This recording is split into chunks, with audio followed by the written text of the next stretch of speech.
Hello guys, LENKEN here, and so we're making a new tier list. It's been a while since I made one, a couple of months, and we had a new update number 3, and we had a lot of new buffs on heroes and nerfs as well.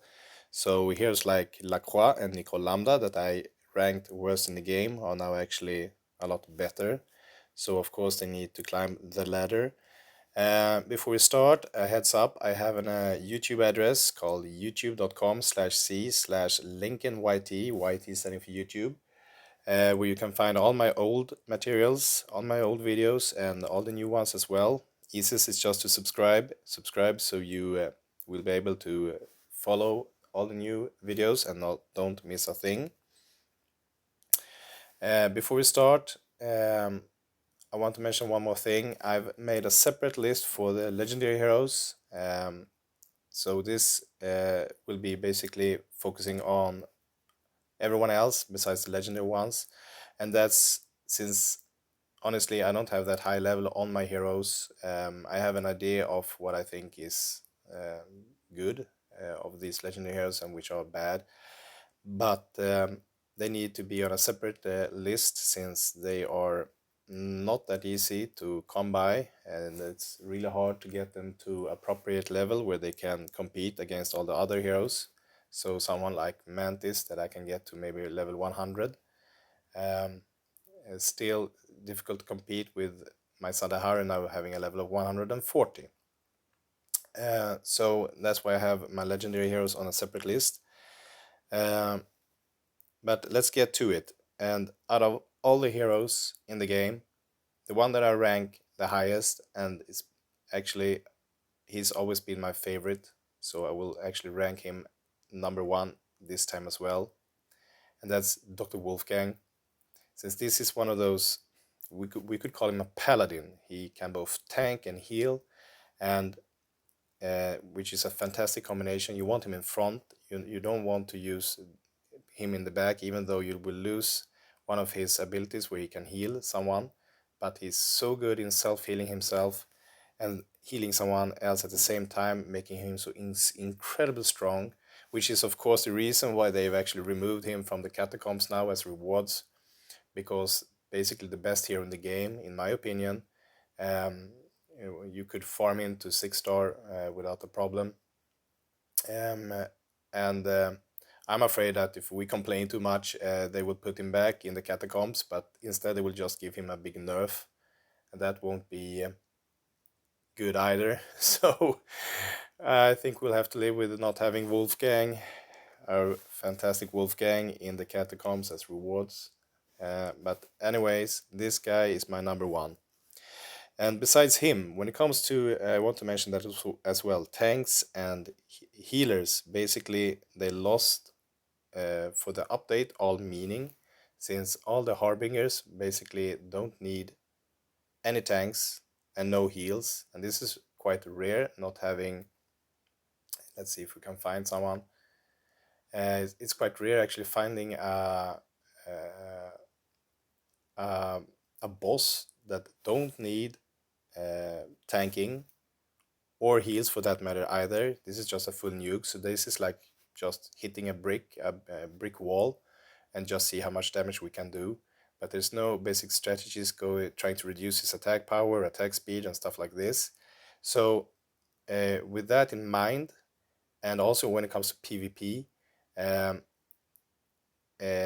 damage dealers have increased in value basically. So all my top heroes in this game, besides Dr. Wolfgang, will basically be DPS, because this is what you want for someone like Halbjörn, the Harbinger here. But also when you do PvP, if you got too many tanks against some really strong damage dealers, you will lose. So DPSers are the best in the game basically. So you will have a lot of damage dealers in the top tier. I would give them all the S rank. It's basically all the assassins in the game, since assassins are doing most damage of them all. There's some exceptions like Ulfuria, which is actually the second one on my tier list. So after Wolfgang, I would give Ulfuria second position of the best heroes in the game. Um, she has this skill. I mentioned this already in the video, in my past videos, but since she can't basically die for a lot of time, and during this period of time she doesn't have any health, and during this period of time when she doesn't have any health and cannot die, she will kill everything. Basically, really strong hero. So I'm giving this one the second place without actually haven't used this hero yet that much. The third one as well will be DPSer, that is Altosk, and it's one of you on the top tier list that's not an assassin, but this guy is probably the best for the guild boss, which we haven't seen yet. But for that reason, if he is skilled like the best in something, he need to be high up in the ranks. So let's give him the third position.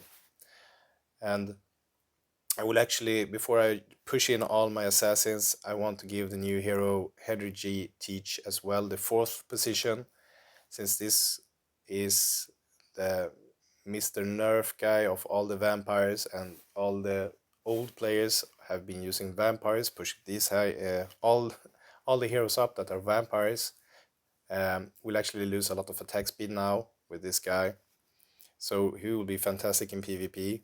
So I put him really high up before even really seen his action yet. After that, we have all the DPSers, and honestly, after Sadahar got a little nerfed, and I really, even before that, I felt like Lucretia being actually stronger than Sadaharu. So this is one of those assassins that's really strong. Will nuke down everything with them, with this hero in PvP and for the guild boss. You want to throw in as many assassins as possible. They do most damage. Of course, they should do. If a ranger or a nuker could do the same amount of damage, it would be unfair, since those distant heroes can one-shot everything, while the assassins need to walk, so they of course need to do the best damage in the game. But that's also why they are the best. So Lucretia gets the fifth position, and then we get Sadaharu and Locust. Since she actually got a lot of buffs, she's really strong now. I think she, together with Sadaharu, they are the top 6 and 7th position. Sadaharu is still really strong. We have an assassin that also gives poison damage. Um, so still one of the absolutely best in the game. So he, and the last spot when it comes to S-ranked heroes, I want to give to Countess Magla, since her stun ability still is really good. I haven't read anywhere about her nerfs. I think she might have some, so feel free to mention this in some message. But these heroes, basically the S-ranked heroes, in my opinion. And then we would have the A-ranked heroes, and then we will see Daeva. She's really good. Having her in the center front position, three-shotting heroes, still really nice. We have Voss, really strong with her lifesteal ability on the entire team. And then we have Birsha, the self-healer and really fantastic guy for the enemy camps. And after that we have All in the Beast. All in the Beast got some new buffs, and people are starting to get him to 6-star, which gives him even more fantastic abilities, which is self-healing. So this will be a really good tank, and still doing a lot more damage than the tanks. And as you can see, basically until now I haven't mentioned any tanks, and that is just because, as I mentioned before, the DPSs are the most important in the game. There are some places where you might want a tank, like in the catacombs, but to compare, if you had to choose between a tank or a supporter, a healer, together with some DPS, you want supporters. You want some healings. Healing is really important for the catacombs. You don't need those tanks. You can still manage with some other DPSers, but um, you need supporters. While the tanks, they are not as necessary. So they have actually lost in position now that the boss, um, they are not needed at any boss fights basically. So I actually put them all together after basically Birsha. He would actually be the last one on my A rank spot, and after that we have a lot of B ranked heroes, and that's where I would actually put someone that I thought was the worst in the game before, Lacroix. Now it's actually party. He has some really cool features. He can actually do a lot of damage and healing at the same time, and he has a lot of other stuff and cool features as well. So he might actually be really good using him properly with someone like Fangrim, for example. And after him, I've actually put Nicole Lambda since she is good against the Harbingers. I don't think she will be the uh, ultimate hero for the Harbingers.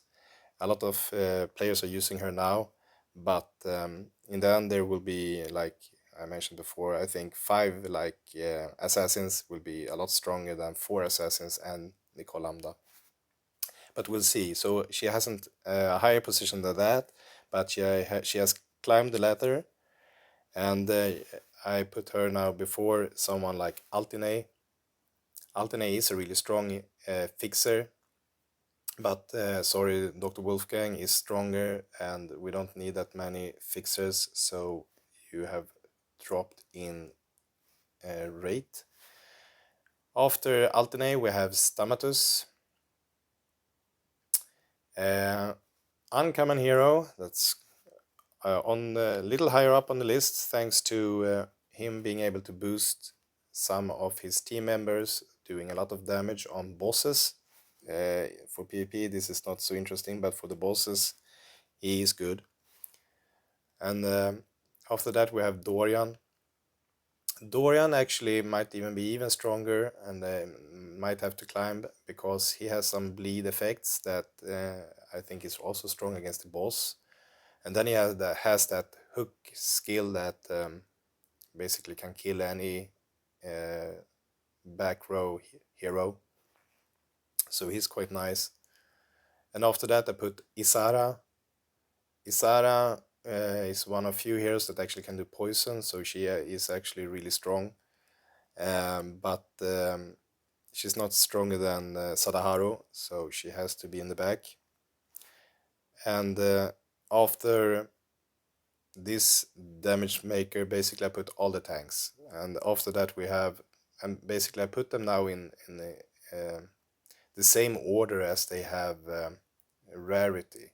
So you have the epic heroes first, Halbjörn and Victor being the two strongest tanks.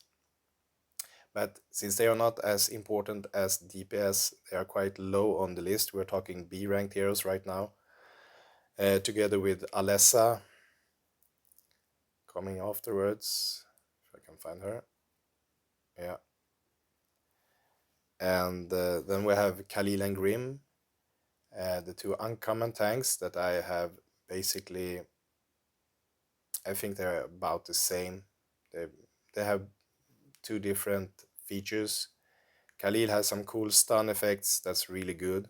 Grim, he can, when he gets killed, he gets another chance to revive again, which is really nice for example, the catacombs. So even if he dies, you will keep him for the next fight, and then you heal him up, and then he's good to go again.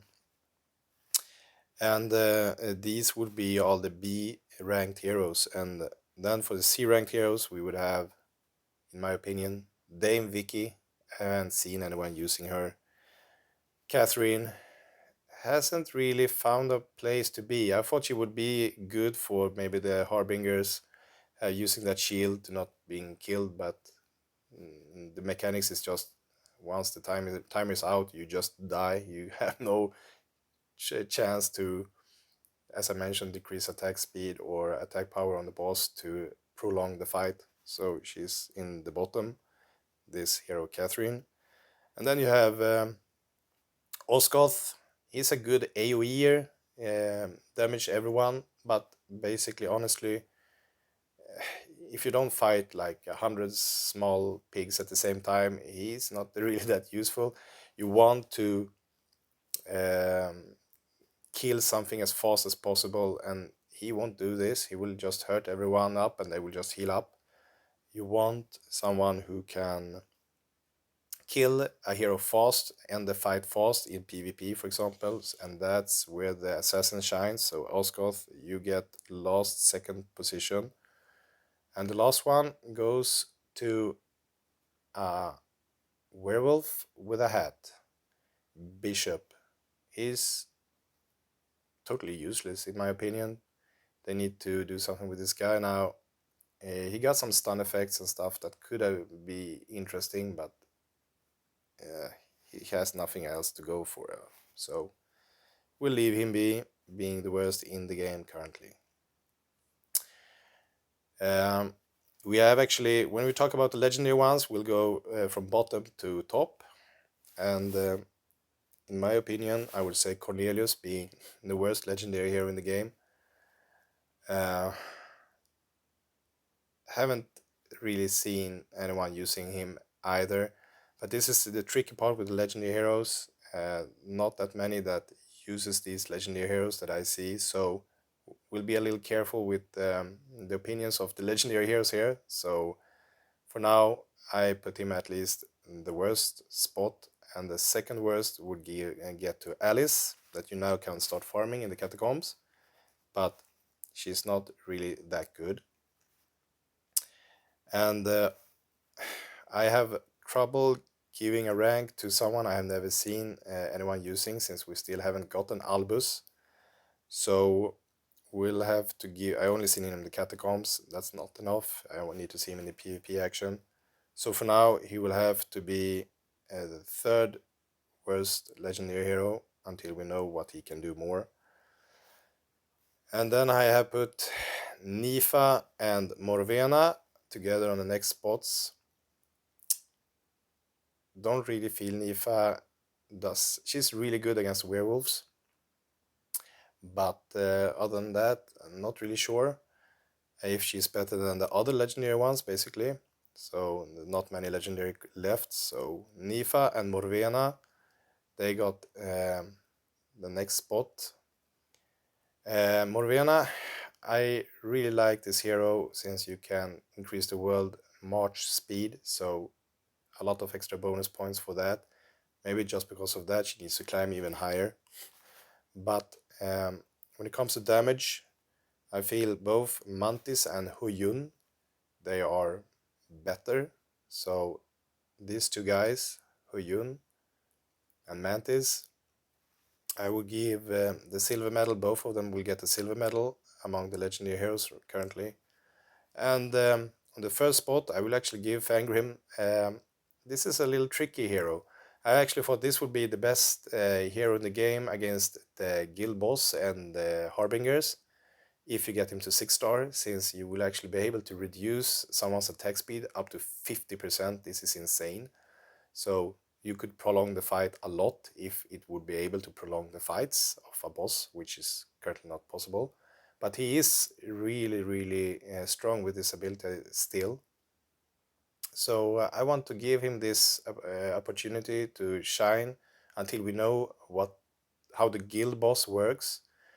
If he can't nerf the guild boss, then he will drop in rate. But for now, he will get the first position, because he also got some other cool features. He increased damage on possibly the boss, could increase the damage taken on the boss by 20%. So insane ability together with the other one. And then you have some other stuff as well. You get some extra heal if someone dies, not that important, but this one is actually really, really strong as well, but only if you have a lot of werewolves. So that's why I'm actually building a werewolf team. Um, this guy together with Dr. Wolfgang and then three DPSers, we know which they are, Ulfuria, Altosk, and Mantis, would be really cool team to see how that would work. So this is the list, the tier list for this time, guys. Say what you think about it. Write something in the chat.